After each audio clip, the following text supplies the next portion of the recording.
We are live here. It's good to see you. I'm glad you're here with me live. We're going to be checking out something that I think is going to be really, really significant, and definitely for all of Canadian politics, I believe, because we see a new strategy here. It's something that's really wild, and we're going to watch it today. If you've been on YouTube and you've watched many videos at all, you'll see there's this rise of style of sort of politics videos and geo history and all of these sort of international affairs videos that are really high production value. We're talking about like Johnny Harris, that type of thing, Task and Purpose, a bunch of different channels that do sort of these informative educational videos. And it seems like Canadian political parties are starting to get the message that this might be a good way to reach out to people. And that's what we're going to check out today, because Pierre Poilievre, the leader of the Conservatives, put out a brand new video just yesterday called Housing Hell: How We Got Here and How We Get Out. And it's filmed in this sort of documentary style that I think is going to reach a lot of people. Now, I haven't seen this video yet, just like you. So we're going to watch it here together. Going to pause it throughout. We're going to look things up. We're going to take a sort of a neutral approach to the way that we cover this. But I think it's going to be interesting to watch at the very least. And we'll talk a lot about it afterwards. So I'm glad you're here. Let me know where you're tuning in from. But without further ado, let's get into it, because I want to check this video out. I'm gonna actually get a page up here for me to take notes so that we can chat about it afterwards. Beautiful. That is up and all good. So let's get into it, folks. Again, thanks for tuning in live. Good to see you, Felicia, Kevin, CJM, Glenn, Tyrone, Edmund, Thunder. Awesome to see you here. Okay, let's get right into it. Let's go full screen here and let's dive in. I'm gonna make myself a little smaller. Whoop. And I'm gonna make you a little smaller. There we go. Beautiful. Good to see you, Alex. All right, let's get into it. Something new and strange has happened in Canada. Canada is sitting on probably one of the largest housing bubbles of all times. Something we haven't seen before. An entire generation of youth now say they will never be able to afford a home. This is not normal for Canada. We've got students who are living in their vehicles because they couldn't find a place to live. Tens of thousands of Canadians could default, Moshe, on their mortgages. And are we looking at that kind of nightmare scenario? After generations of affordable and stable Canadian home prices, it now takes 66% of the average monthly income to make payments on the average single-detached Canadian house. Given that most of the remaining 34% of the family paycheck is taken up by taxes, there's literally nothing left for food and recreation. And that all assumes that you have enough for a down payment to get the mortgage in the first place. Saving up for that down payment in Toronto now takes an average of 25 years. Not long ago, you paid off a mortgage in that time. So young people must rent, but rent has doubled in the last 8 years. Newlyweds now pay $1,000 per month to rent a single room in a townhouse that they share with two other couples. 35-year-olds live in their parents' basements. Rents are so high in Toronto that students live in homeless shelters. Others sleep in their cars or even under bridges just to afford to go to university. One grandmother posted signs on hydro poles trying to find a place to live. Middle-class people like nurses and carpenters now live in their vehicles. Tent cities are popping up in almost every major city and many small towns in Canada, mostly in places that never had them before. And because homeless shelters are overflowing with people, new refugees are now told to live on the streets and under bridges. Like all countries, we've always had problems. Throughout Canada's past, though, almost anyone who got a job could save up and buy a home by their mid-20s. When did all that change? Canada's About Prime Minister 8 Justin Trudeau. years ago. Sophie, just about to address. That seems like an interesting pausing point. Okay, so that's the first couple minutes of the video. It definitely seems like sort of in the middle between like framed as an attack ad, but also as a documentary. It seems like maybe a better way to get the message across. I don't know. What do you guys think? Let's keep watching it, and we will talk a lot more at the end. It's crazy to think, but in a little under a decade, Canada's housing costs have basically doubled. The rent has doubled. Mortgage payments doubled. The needed down payment on an average home doubled. Double trouble. Think about that. Housing costs have gone up more since 2015 than they had in all the years before that combined. 8 years ago, the average one-bedroom rent was about $970. The average today, $1,871. The average needed down payment, about $23,000. Today, $51,000. 8 years ago, the average mortgage payment was about $1,400. Now, it's over $3,500. 8 years ago, payments on an average single detached home cost roughly 40% of median family income. Now, that number is 66%, meaning that paychecks have not caught up with the cost of housing. And we can't blame the rest of the world. Canada's housing costs have risen faster and higher than almost any other country on earth. Depending on how and when you measure it, Canada's housing costs are on average 45 to 75% higher than in the United States. In border towns, it's even more. Homes on the Canadian side are often 100% more expensive than their American counterparts. Look at this home in Niagara, Canada, versus this home in Niagara, New York. Only about a half an hour apart from one another. Vancouver is now the third and Toronto the 10th most unaffordable city on earth, worse than New York, London, England, and even Singapore, a wealthy island with 2,000 times more people per square kilometer than Canada. All these places have more money and people and less land, yet they are more affordable. UBS, a major global bank, now lists Toronto as having the riskiest housing bubble in the world, with Vancouver 6th. According to UBS, home prices in Toronto and Vancouver have gone from fair valued to overvalued to bubble risk, all in only 10 years. This 2-bedroom property in Toronto's Kensington neighborhood costs the same as a 20-bedroom castle situated on 5 acres of land in Scotland. This shouldn't be a problem in Canada based on our supply-demand dynamics. Think about it. With our massive geography, meaning lots of supply, and our small population, meaning limited demand, housing should be cheap here in Canada. We have the most land per person of any G7 country. That includes much land close to big cities where people need to live to work. So why is it so expensive? Well, let's break it down. A mortgage payment has 2 parts: interest and principal. Interest rates are set by the Bank of Canada, but heavily influenced by the federal government. You'll forgive me. That's the first point there that I think a lot of people will argue is like there's this sort of this belief that there's like this tie between the Bank of Canada and the federal government, even though the Bank of Canada says, hey, we are completely independent of the government. We don't manage fiscal policy, we manage monetary policy. Fiscal policy being government decisions about their spending versus monetary policy, supply issues for the dollar, right? Monetary policy is sort of just the sort of currency side of things, as well as interest rates. But of course, that came into question really heavily during the pandemic when they saw, okay, well, we need to stimulate the economy. The Bank of Canada lowered interest rates dramatically, started the quantitative easing money printers at the very same time that the government kind of needed all of that money because the Bank of Canada sort of got that money into the economy by buying Government of Canada bonds, which allowed them to finance the federal spending that they were doing during the pandemic. So it kind of looks like these things work hand in hand, but both parties will still say that this was entirely independent. So a claim made as fact here by Poilievre that many people do believe, but that the jury still is out on for at least a lot of people. If I don't think about monetary policy.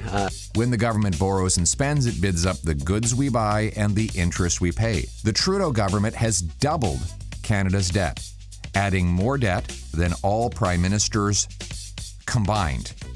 Our finance minister has conceded that this deficit spending pours fuel on the inflationary fire. And I'm going to start with what we shouldn't do. I think it is very important not to make the problem worse.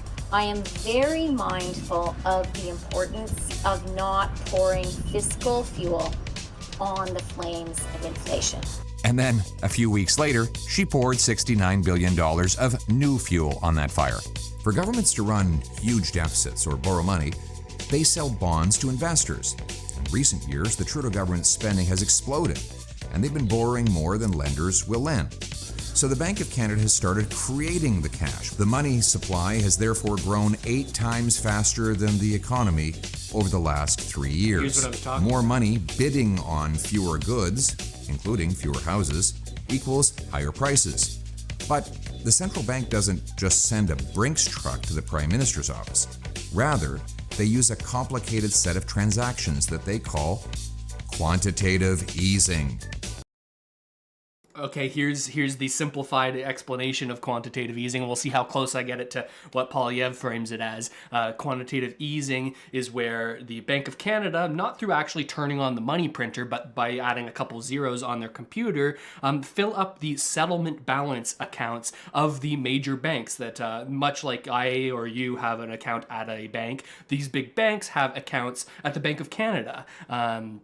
With amounts in them that they use to sort of settle overnight transactions between the big banks. It's used for a number of different things as well. Now, the interesting thing here is that when the government, or when the Bank of Canada was buying all of these Government of Canada bonds during the pandemic, billions of dollars of bonds every single day, they weren't using already existing money. They were creating new money by adding the amount that they were purchasing these bonds for to the accounts of the big banks through something that they called settlement balances. Now, through a trickle-down effect, this money made its way into the system from these big banks who had larger sort of deposits now, larger access to capital, and were incentivized to lend that out more freely to Canadians to stimulate the economy, largely through mortgages. We saw a big run up there.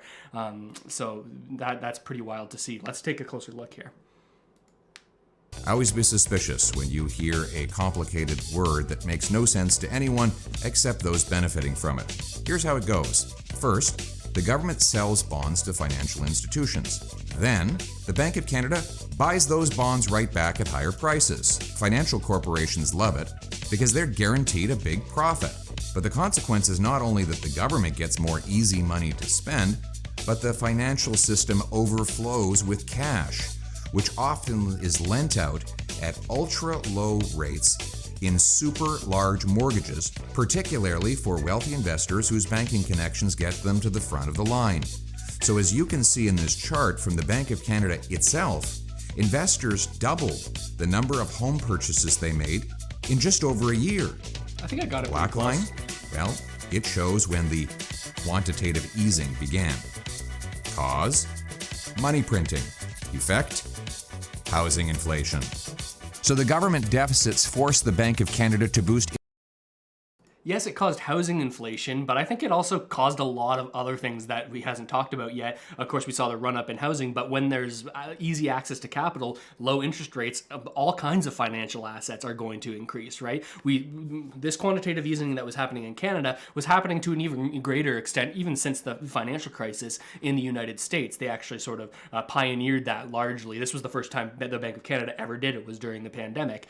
Quantitative easing impacts a lot of things, right? We saw the incredible stock bull run of 2021, largely caused by this money making its way back into the system.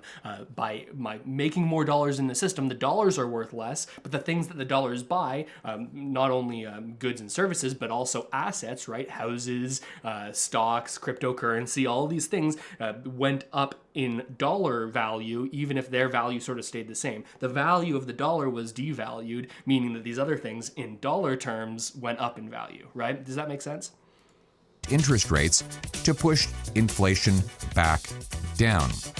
Former Liberal Finance Minister John Manley put it this way. It appears that fiscal and monetary policy are not aligned. And the importance of that alignment is key. We're still running very large fiscal deficits. The government still talks about how much they're going to continue to spend. And this is a bit like driving your car with one foot on the gas and the other on the brake. Common sense solution, stop the inflationary deficits so the bank doesn't have to raise the rates. That means cutting government waste and capping government spending with a dollar-for-dollar law that forces politicians to find $1 of savings for each new dollar of spending. By getting back towards a balanced budget, we'll bring down inflation and interest rates on your mortgage payment. So that helps address the interest cost of the mortgage payment. What about the principal? which is determined by the home price. Canadian prices, which are so much higher than in other countries, are determined by supply and demand. We have the fewest houses per capita in the G7, even though we have the most land to build on. We have fewer houses per capita today than we did 8 years ago, as population has outgrown home building. Canada built fewer homes last year than it built in 1972, 50 years ago. Consider this. In 1972, Canada's population was 22 million, and we built about 230,000 homes. In 2022, Canada's population was 39 million, and we built about 220,000 homes. In other words, far more people, far less home building. And the shortfall is only growing. Canada's housing agency, the CMHC, predicts a 32% drop in home building this year, as higher interest rates and red tape are blocking construction. The agency projects that we will be 3.5 million homes short by the year 2030, based on our current estimates of building and population growth. Where will those 3.5 million families live? More importantly, why can't we build homes to house them? What do you think is the most expensive thing that goes into a new house in, say, Vancouver? Is it labor? Lumber? Land? Nope. Government. A CD House study added up all the costs of labor, materials, land, and profit needed to build a home and compared it to the final sale price. In Vancouver, the gap was nearly $1.3 million. That gap, or as I call it, the gatekeeper gap, is the cost of government permit delays, changing rules, pricey consultants, lawyers' fees, charges, taxes, etc. Another study showed Montreal's city government blocked 24,000 homes. The city of Winnipeg, meanwhile, just lost a lawsuit because it tried to block the construction of nearly 2,000 homes right next to a newly built transit system. As an example of the mindless red tape costs, the Ontario Housing Affordability Task Force report stated that, quote, minimum parking requirements add as much as $165,000 to the cost of a new home, even as demand for parking spaces is falling, and that one of the strongest signs that our approval process is not working, of 35 OECD countries, only the Slovak Republic takes longer than Canada to approve a building project. The UK and the US approve projects 3 times faster without sacrificing quality or safety. Government development charges in Ontario can be as much as $135,000 per home, and some have increased as much as 900% in less than 20 years. And those charges don't include governmental costs like taxes, delays, and uncertainty. Worst of all, the Trudeau government has encouraged this gatekeeping with billions of dollars in new grants to the same city governments that block home building. He is literally funding the hiring of more gatekeepers to stand in the way of building homes. So you lose 2 ways. You pay more in taxes so that you can pay more for a home. So what if we incentivized good behavior rather than reinforcing the bad? Here's how we can. The federal government spends about $4.5 billion on direct and continuous municipal infrastructure transfers. Big city politicians care about getting that money more than anything else. They'll only permit more home building faster if their federal money depends on it. My common sense plan? 1. Require big cities to complete 15% more home building per year as a condition of getting federal infrastructure money. 2. Give building. That first point is interesting, right? Require big cities to complete 15% more home building per year as a condition of getting federal infrastructure money. So if you don't complete 15% more home building on an annual growth pace, is that what he's saying? 15% more every single year, we're going to not give you any federal infrastructure money. I think that that's interesting. Do we think that cities with this sort of stick approach compared to the liberals' carrot approach, we'll actually get more housing starts done. Like, I think that definitely like loosening up rules or like speeding up the times to get these approvals would do that. But I wonder if that has as large of an impact as like the macroeconomic situation that we're in with high interest rates, trying to rein back in inflation, right? That's what the Bank of Canada is doing, resulting in so much fewer housing starts. Right? Because these big developers can't borrow money as cheaply at as low of a rate, well, the math doesn't pencil anymore, right? If you have to pay all of these carrying costs on this debt and it's a high interest rate, all of a sudden your developments get less and less profitable. So I wonder if just a federal policy like this would change that, or if it would need to sort of also take into account the macro situation that we're in as well. Bonuses to cities that exceed the 15% target. Dollars should be based on housing completions, not promises. 3, require federally funded transit stations be permitted for high-density apartments all around it, and withhold federal transit grants until the apartments are built and occupied. 4, sell off 15% of federal buildings and thousands of acres of surplus federal land suitable for housing. Instead of funding promises, the federal government should fund results. It should link the number of federal dollars big city governments get for infrastructure to the number of new homes completed. Money should flow after the keys are indoors. Pay for promises, get more promises. Pay for results, get results. The good news is we have examples of success. Look at the Squamish Nation and their development in Vancouver. They've approved and begun building on 6,000 apartments and condos on just 10.4 acres of land. That's nearly 600 homes per acre. Now, they could do this because, being a reserve, they did not need to follow Vancouver City Hall rules. That means 6,000 hardworking local residents will get a place to live because there were no city gatekeepers standing in the way. But let's bring this back. This isn't just about the price of a home. It is not just about numbers. This is people's lives. If we don't fix this, we could have hundreds of thousands of middle-class people living on the street in Canada. A home is your financial future. A home is the place you're secure. A home is where you raise a family. A home is at the center of everything you do in your life. If the government stands in the way of you getting a home, it stands in the way of your entire life going forward. The good news is, housing costs were not like this before Justin Trudeau, and they won't be like this after he's gone. We can borrow less and build more. We have all the natural advantages: abundant land, labor, and lumber.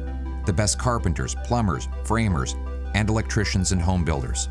We just need to get the gatekeepers out of their way and yours so that we can bring it home.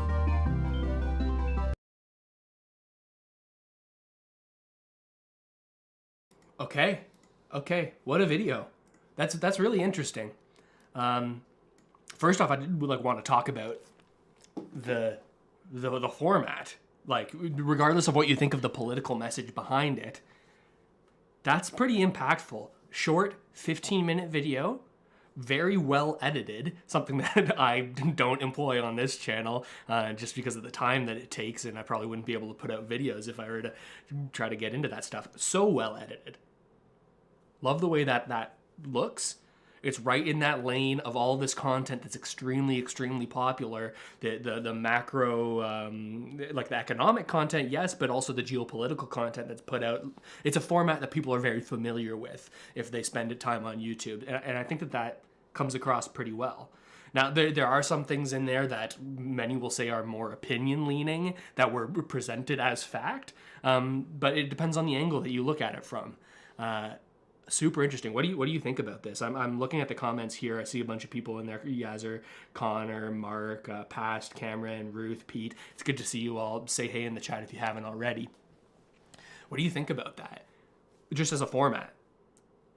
Got to tip my hat to sort of recognizing, okay, this is the way of the future for politics. And I think if he keeps on employing that sort of strategy, I think it's going to reach a lot more people than grandstanding in question period in the House of Commons, like getting sound bites from there. People don't people have lost faith in a lot of those institutions, right? And I think that this style of communication could be a lot more effective, right? Very tight. The one thing is, it would be nice to like, the one thing I like about making online content is that you kind of get to know the person a little bit more, like their personality. I feel like with it being such a polished video, maybe we don't get as much of that, but you got to be careful leading up to an election about how much personality you leave out there and how sort of manufactured or polished you want your public perception to be. So that's interesting. Let's go over some of the things that were talked about, some of the key points here in this video. I took some notes here. Starts off by saying that making very personal appeals, right? An entire generation of youth says that they won't be able to afford a home. We're seeing the risk of defaults.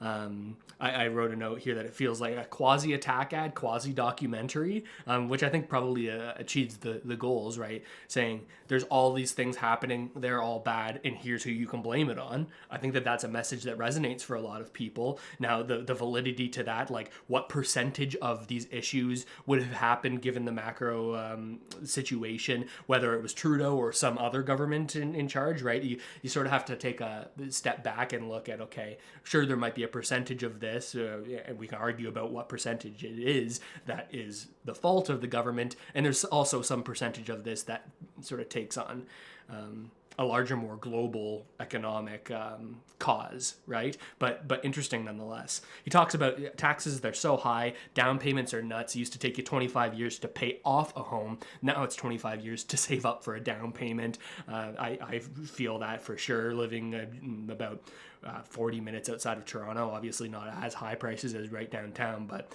trying to save for anything, it's like you need to be able to save $250,000 to buy a place that feels like it has enough room for a growing family, which is challenging. It says young people must rent, but rent has doubled. Like if you can't buy a home, still sucks for you. You got to pay this higher rent. He uses so many headlines talking about people being homeless while they're going to school. Some people are going to call this fear mongering, right? They're going to say, let's not talk about all the reasons that Canada's bad. Why are you scaring people? Why are you fear mongering? Right? That's been one of the responses from Trudeau, saying we are not going to lean into negatives. We're not going to say everything's broken in Canada. We are, just like our forefathers, going to pull ourselves up and get ourselves out of this situation, thinking about the positivity and what a great country this is. That message might resonate with some people, but I think that speaking to people's fears in a realistic way, right? Like, I don't think that there were many things that you could categorically say was not true about what he was saying, right? But putting emphasis on these negatives, well, it talks to the things that people are actually feeling, the things that people are frustrated about, right? So I don't know if you can really call that fear mongering, rather than like highlighting that maybe in more clear words how so many Canadians are feeling, especially like it's across the board, but especially young Canadians. Like we see younger Canadians in the polls voting far more conservatively than even like the boomers and the other older generations, which is interesting to see. And like I said, he says the blame is Trudeau. The cost of everything has doubled: mortgage payments, rent payments, the cost of a down payment. He says it's not like this in other countries, making the comparison between Niagara, Canada, or Niagara, Ontario, and Niagara, New York in the States, only a half hour apart, but several $100,000 in difference in home values. Now, it's probably a little bit less than that. I'm not sure if both of those were adjusted for Canadian dollars or both were adjusted for US dollars. You got to think of the conversion a little bit, but the point remains, right? He makes I think that this one's a little silly. He makes the castle comparison, saying, hey, you can buy this shack in Canada for the same cost as buying a giant castle in Scotland or whatever. I think that that's it's snappy, it sounds good, it gets some clicks, gets some views. Like there's some TikTokers that make a lot of videos like that, which are good, but I think that it doesn't quite compare like a remote castle where you have to pay thousands and thousands of dollars in monthly upkeep, right? That's why the cost isn't so high, because it's more of a financial nuisance than anything else, and maybe less income generation potential from purchasing it. So castle comparison, a little bit silly in my eyes. But he says, hey, Canada has so much room and so few people. We have the most land per capita, land per person, right? If you take the total kilometers squared in the country and divide that up amongst the people that live here, we have the most land per person, right? Of course, you understand what that's saying. I didn't need to explain that to you. But yeah, I mean, you kind of have to look at that a little bit differently. If you take the entire country, there's places that aren't exactly like a place that you can live realistically, or a place that most people would live. But I still do think that along that sort of southern region of Canada, where the bulk of the population lives, there is still a lot of land that hasn't been built upon. Largely, municipal designers will say, hey, it's very, very bad to have urban sprawl. You want a population that's very concentrated together so that you can spend less money on building infrastructure and focus your infrastructure spending in these small sort of pocket areas. Right, we can invest so much in building like trains and different sort of subway systems, things like this, if everyone's concentrated. But as soon as you sprawl out, well, those infrastructure costs increase. But I also say, on the other hand, if you allow for a little bit more sprawl, maybe there are more cities that sort of pop up and gain prominence, gain prominence and develop their own industries, and then maybe they become desirable places for people to live also, right? If you allow for more cities to grow, more sprawl, you definitely decrease housing prices and provide more options for Canadians. So you can sort of see how there's two different ways of looking at it. All right, he says, we've doubled the country's debt and that deficits cause inflation. It's the government's decision to spend that increases inflation. This is a good talking point, and I think that through the pandemic, while quantitative easing was going on, and we saw the Liberal government largely finance their spending on things like the CERB, the Canadian Emergency Wage Subsidy, the business loans, CEBA, all these things that I covered on the channel, and actually got the channel its start in growth and popularity, covering those types of things. I think that largely did cause a lot of inflation, but it was in tandem with the Bank of Canada lowering interest rates and printing money, quantitative easing. It's all computerized. It's not actually like a money printer, right? But largely due to QE, quantitative easing. Now, one thing that I question is just how inflationary government spending is if it's not resulting in new money creation, right? Let me say that again. I wonder how much government spending impacts inflation truly if it doesn't coincide with the creation of new money, right? This is something that Pierre Poilievre is saying, like, hey, every single dollar spent by the government increases inflation. And I think that there is some truth to that, but I wonder if it's as impactful as when quantitative easing was going on and the money supply was growing alongside that spending. Now, the government of Canada has to issue these government of Canada bonds at higher interest rates, right? So they're paying more to service their debt, and which also incentivizes them to borrow less. Yeah, I wonder if, because that money, like the purchase of those bonds isn't coming from new money, will it really cause as much inflation? Curious about that. I'm not sure. And so we talked, we talked about that. Then he says, okay, we're not building enough homes, which is obviously true. 1972, we're building 230,000 homes in that year.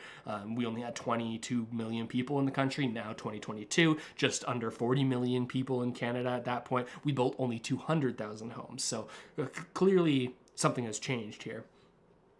And while I talk about this QE stuff, the quantitative easing, the money supply changes, and how that's impacted people through inflation, through the tight labor market, all the sort of labor shortage people saw during the pandemic, I think that the Liberal government is making a pretty large mistake. It's like, I've never seen them say, hey, something that we did was wrong or was maybe not the right move. I think Canadians are not stupid. I think Canadians can say, okay, everybody makes mistakes on things. Show me what you've learned from them, and tell me how you're not going to let something like that happen again, I would have far more trust in somebody who made a mistake and came to me and said that, and said, hey, this is how I'm not going to let it happen again, rather than just deny that there was ever any mistakes made. And I think that that's where the Liberals have gone wrong here. I think that on their housing policy, on their economic policy, even on some of their social policy, I think that they're so afraid to ever suggest that they might have done something wrong that Canadians don't trust that if they were to be elected again in the future, that they wouldn't do something wrong again, right?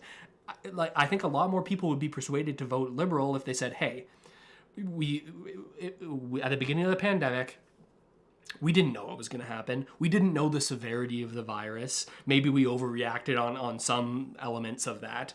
But we didn't know what was going to happen. We knew we needed to shut down the economy entirely. So we didn't want to cause a major recession. We didn't want so many people to lose their jobs. So we provided this social spending, this government spending to prop people up for the time being. And that was financed largely, or that was made possible by the policies of the Bank of Canada.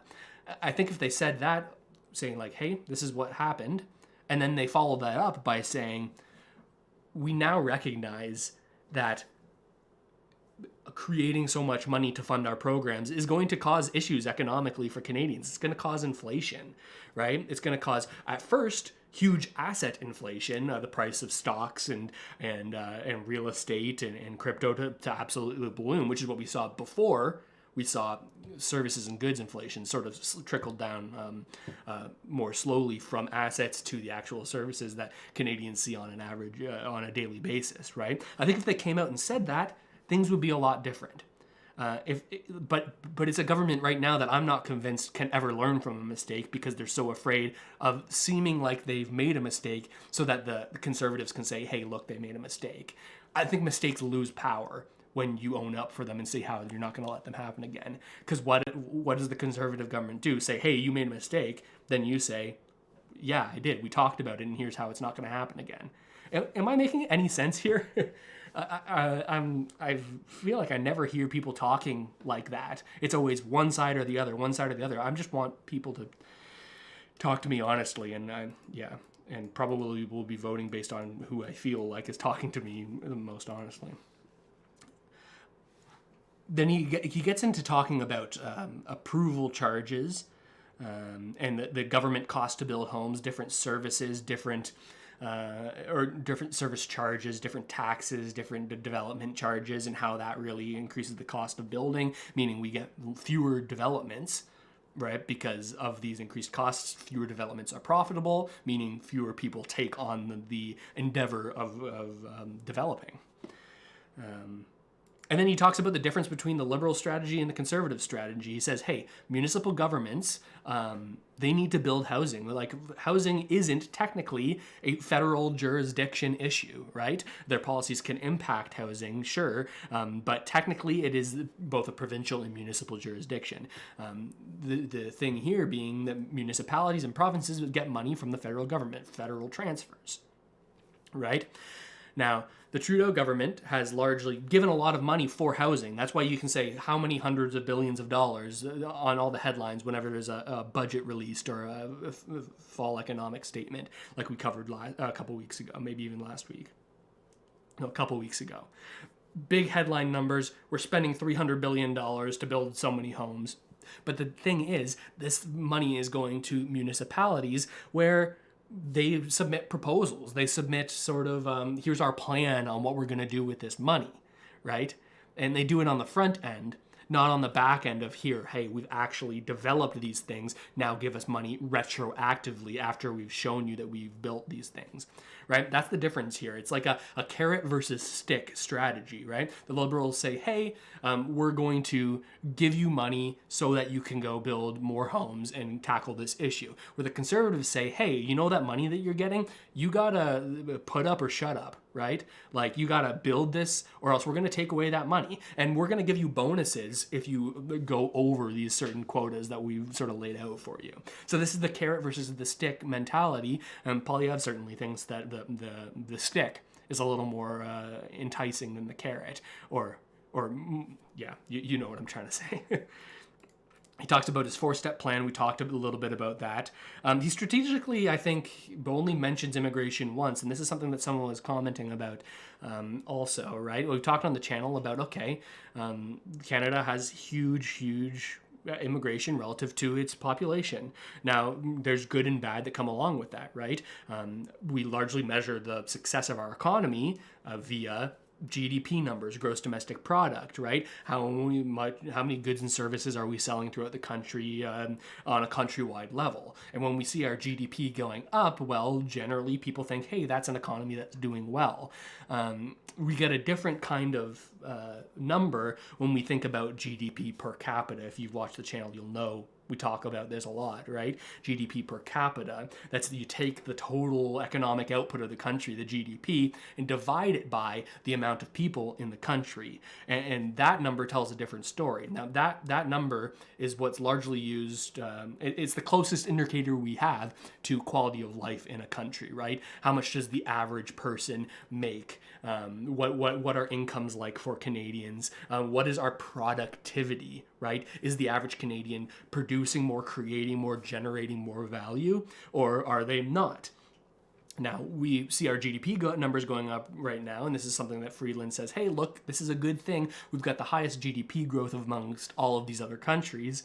But then when you take a look at our GDP per capita, well, we have the lowest GDP per capita growth amongst a number of different countries. Very poor GDP per capita growth, very poor productivity. So largely, I believe that immigration is something that is positive for Canada, but needs to be measured, right? And it can't be used as a human stimulus to make our economics look better, because then you reduce the people from the numbers, right? Or you don't think of the people, you think of the numbers. What will doing this say for our numbers versus like all these numbers are individual people, and I think that gets quickly lost.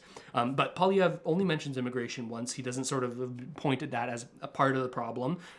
That's interesting. Some people will think, okay, I think it's more of an issue than that, more of a challenge than that, given our all the points that he outlined, that we're not building enough homes, right?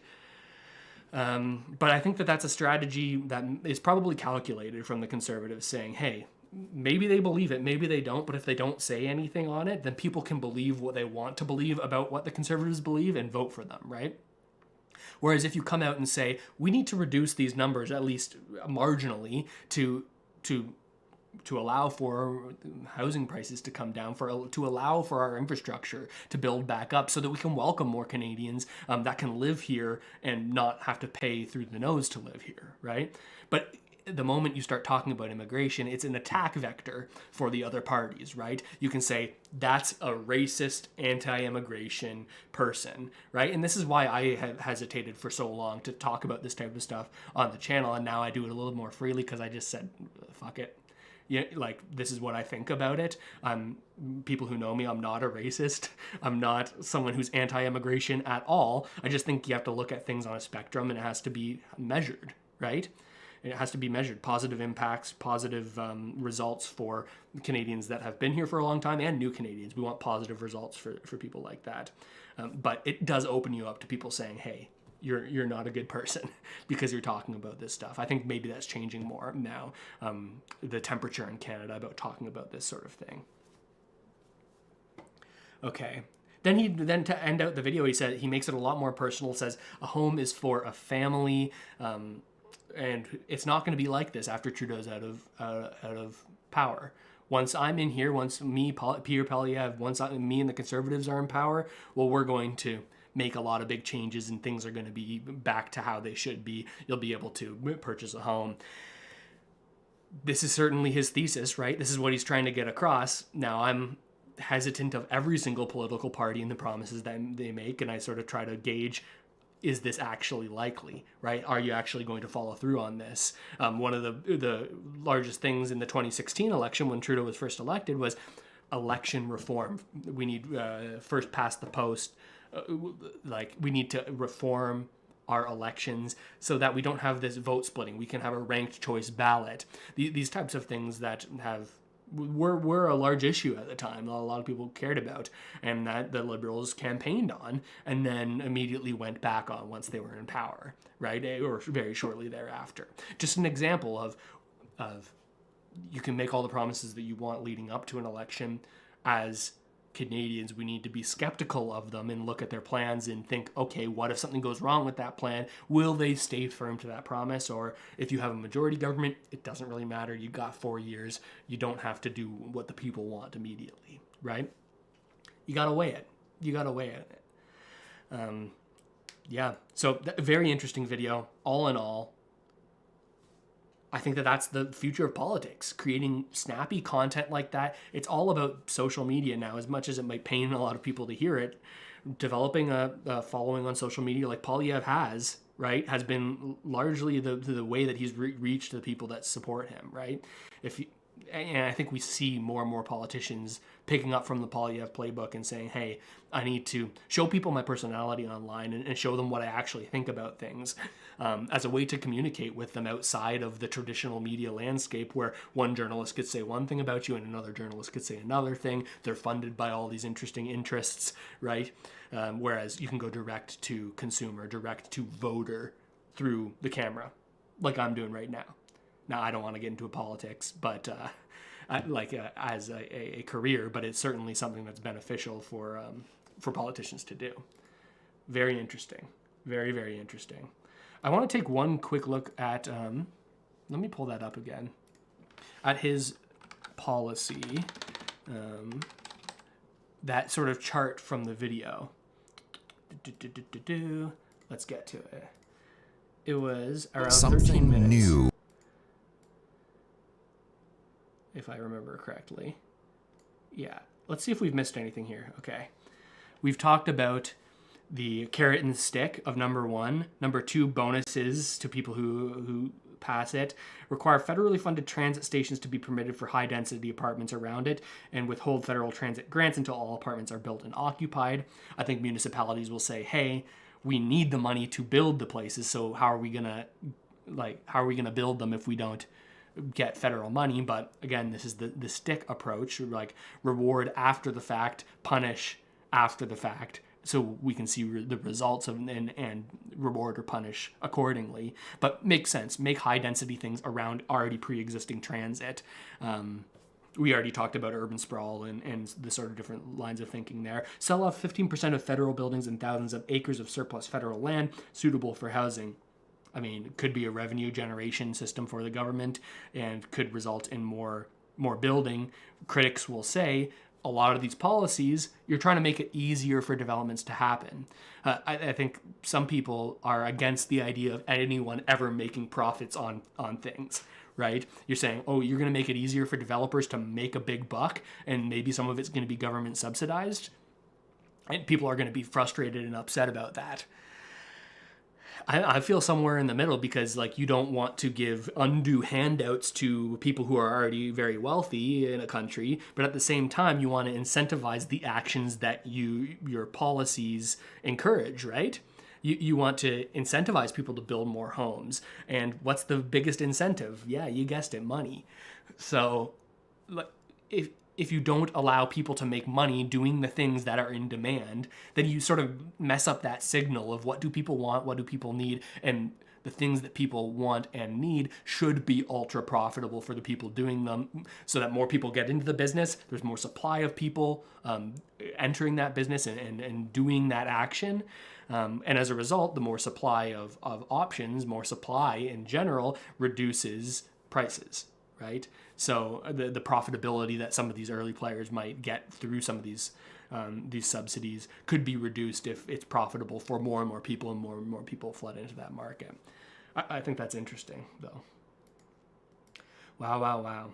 Okay, well, the plan here now is that I'm going to take the live stream that we just did, and probably tomorrow chop it up into some of the most impactful parts, take some of the things that we've talked about. So if you were here for the live, make sure you check out that video when it's posted. It'll be cut up a little bit more, and hey, hell, you might even see yourself in the video from being in the chat here, which is pretty cool. Want to close out the last 5 minutes of this stream or so with questions from anybody. I'm taking a look at the chat here. You can go at Russell Matthews in the chat, and it'll sort of glow up for me if that's how you want to say it, so that I can see it a little more clearly.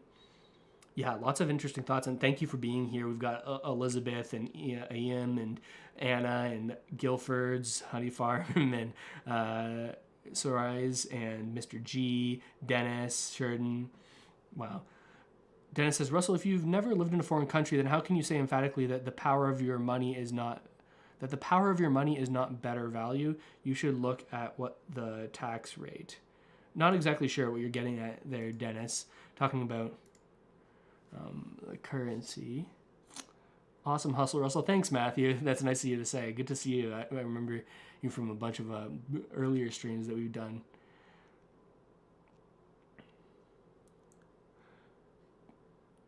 Protocore says, what would you propose to help the situation we find ourselves in, and why? Now, this is the challenging thing, because I don't think I have the answers on a lot of these things. I think that I see the two sides of everything, right? The different approaches that you can take. I do resonate with a lot of the stuff that was in this video, cutting down red tape and bureaucracy, and a lot of the crap that goes on in the development world and the NIMBYs and municipalities. I've known people that have gotten into development, and the delays that you can run up against while trying to provide more rental housing. It's just brutal. So I definitely think that that's an area that needs some focus. Thanks for tuning in, Skittles. I'm glad you dig the channel. If you're having money problems, start with Dave Ramsey. It's a start so you can learn about money and all the lies. Yeah, I'm a fan of Dave Ramsey. It's very practical, and yeah, it speaks to a certain way of doing it that is very minimize debt, create your sort of safety net, get out of debt as quickly as you can, and then own your home and pay it off. These are some of the tenets of Dave Ramsey. Reduce your credit card debt via the snowball effect, or the snowball plan, where you sort of pay off more and more debts. A good place to start for sure. Anna, thank you for tuning in. Happy to share the videos with you and chat a little bit about it. Awesome. Okay, Tal says, what will the Bank of Canada do with interest rates when unemployment keeps rising? Yeah, that's an interesting thing, because the Bank of Canada has largely been trying to thread the needle, so to speak. Thread the needle meaning like not cause one thing and also not cause the other thing. So those two things are, one, they don't want a recession, right? They don't want to jack up interest rates so high that we have a recession, unemployment numbers go up because businesses have to shut down because the cost of borrowing is so incredibly high, right? It's not profitable anymore for them to expand. We get a retraction in the economy, fewer jobs, right? That's on one side of things. Now, if the Bank of Canada lowers interest rates too soon, well, they're afraid of inflation picking back up. And I think that they're more afraid of that, right? So they're trying to thread the needle and not cause more inflation, not cause a major economic crash or recession. So if we do see unemployment numbers shoot up, I think that would encourage the Bank of Canada to say, hey, maybe we've gone too far on interest rates here, and maybe that's when starts of cutting the interest rates start to prop back up. I actually don't think we're going to see that until the very end of 2024, maybe even mid-2025. I think the Bank of Canada is a little scared right now, and probably will just waver in this sort of 0.5 percentage point band that they're in right now for the long term. Nobody has a crystal ball. If something crazy happens in the economy in the world, we could see the QE money printers go right back on, or at the very least the reduction of interest rates, right? Right now, the Bank of Canada is trying to build up dry powder to use, right? During the pandemic, they had nothing left. They're doing quantitative easing. Interest rates were at the lower bound, right? All the way down to 0.25% is the overnight rate from the Bank of Canada. So they didn't have any more room to do more stimulus to help things. So the past couple of years have been more about them building back up that ammunition so that if another major catastrophe happens, sort of economic situation, they've got that dry powder. They can lower interest rates. They can quantitative ease if they get all the way down to the lower band again. So that's interesting. GL says, does the $1.3 million in permits figure completely ignore the land cost? Cost of housing is much higher in Vancouver than the cost of materials, but most of it is because of the land cost. Yeah, I'm not sure. That's talking about like saying, look at what a big percentage of housing costs, like to build housing, is getting permits and development taxes and development fees charged by municipalities. Not sure. I'd have to take a closer look at what that source was that they used in the video. Because I imagine if you included the land value that you're building on also, maybe some of the percentage would be lower for the government costs if you also include the cost of purchasing the land. Sheridan Forbes says, why does everyone realize we are bringing in more people than homes built every year, and young skilled tradesmen are saving up and leaving permanently? Who builds and maintains the infrastructure? That's a good point, right? Like, we hear so many people talking about we need to bring in more and more people to the country to help our GDP, yes, but also help our demographics, right? A lot of people in favor of these higher immigration numbers are saying, hey, if you look at the fertility rates, you look at the birth rates, we've got a recipe for a declining population, right? We've got 1.6 children per couple right now. At any time the two people create less than two people on average on a countrywide level, well, then you have a shrinking population if you don't bring in new people. I would tend to argue that the lower fertility rate, the lower birth rate per couple, is largely a product of the economic environment. I know far fewer people that are able to have more kids just because of how expensive it is, but would love to have a family with 3, 4, 5 kids, maybe more, right? But the cost of it doesn't allow for that. So I wonder how much like we bring in people to help our demographics, but also as we increase the lack of affordability in the country, we are making the problem worse on the birth rate side. Yeah, so that's interesting. Thanks, Queen Melina, for tuning in. Glad you dig it. Anna says, how long do you think it will take to turn things around in our country?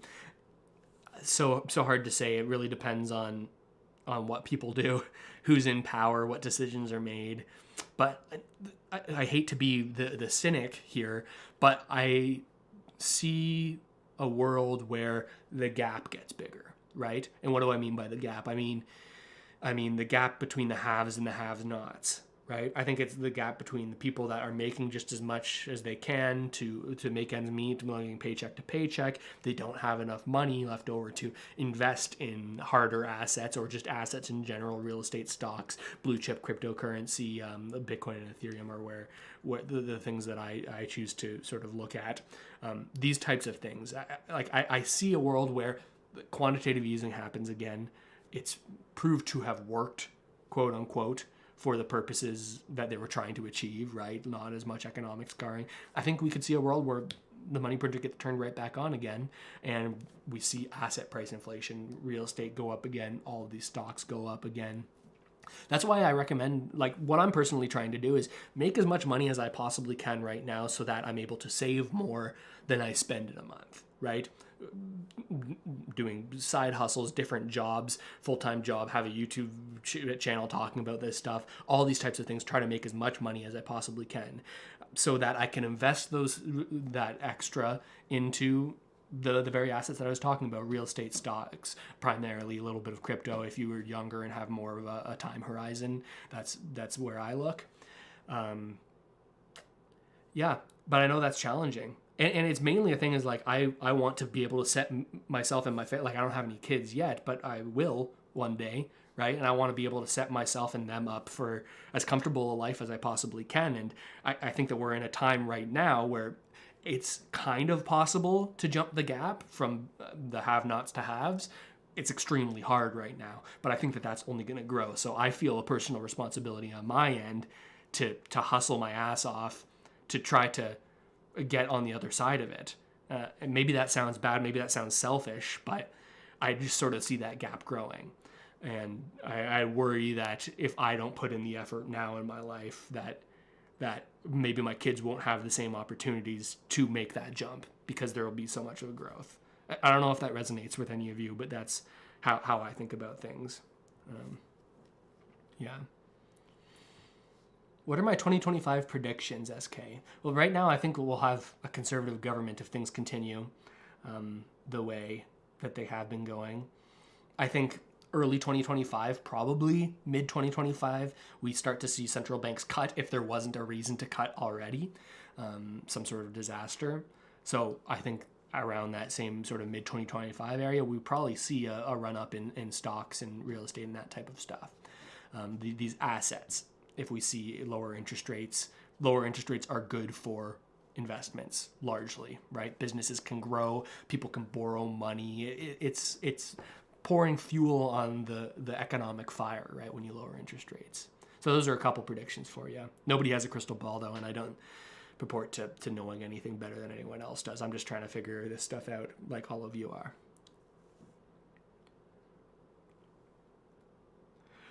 Left Sock says, how is it inflation and not price gouging when corporates are making record profits? Yeah, this is a tough question, right? The Bank of Canada has said that during the pandemic and for the past few years, big companies have been more able to raise prices more quickly because of the screwed up supply-demand dynamics. What do I mean by that? Creation of more money, low interest rates causes an increase in demand. People can buy more things. They can borrow to buy more things more cheaply, right?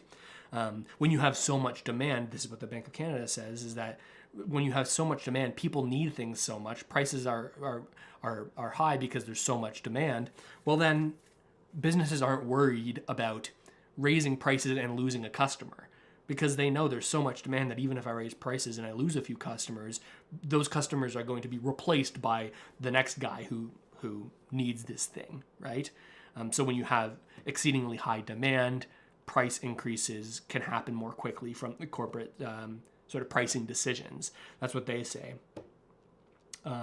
So that they'll tell you that maybe it's gouging, but also it's an entity making the right economic decision for itself, right? I think you look at the incentives. I think there's a Charlie Munger who just passed away, quote, saying something, show me the incentives and I'll show you the outcome. I think if you look at like, okay, people want to make more money, these corporations want to make more money, and if they're able to and not lose customers, then they're going to, right? Is that price gouging? Maybe. Yeah, also, SK, good point. Record profits mean nothing when the dollar's power is crumbling, right? When $100 in 2017 is $140 today, of course you're making record profits because everything is more expensive, because the dollar is less valuable, because you've sort of increased the denominator, the bottom part of the fraction for everyone's dollars, which are the top number in the fraction, the amount that you have of the total supply, right? It's a lower fraction, lower spending power. But with that, I think we're going to call it. Thank you guys so much for watching. I love being on these live streams. I get a chance to chat with you all right up here. And I get a chance to know you a little bit better in the chat. And I hope that you get a chance to know me a little bit better, a little less edited, a little more unfiltered here on the channel. Just trying to figure everything out just like everyone here. And I'm happy to share my thoughts on YouTube. And I'm glad that you enjoy it. Subscribe to the channel if you haven't already done so. Leave a like on the video and watch out for tomorrow evening when I'll likely be posting the sort of chopped down version of this video where we're going to talk about all of this. Maybe I'll have more thoughts overnight that I want to add in. So make sure you check that out. Even if you've seen this video, click it, give it a watch. It definitely helps out the channel and I appreciate it. And so to Ruth, Stephanie, Corey, Villery, Roadrunner, everybody, thank you for tuning in. Appreciate you being here. Hope this video helped you out at least a little bit, and I'll see you next time. Peace, everybody. Happy Sunday.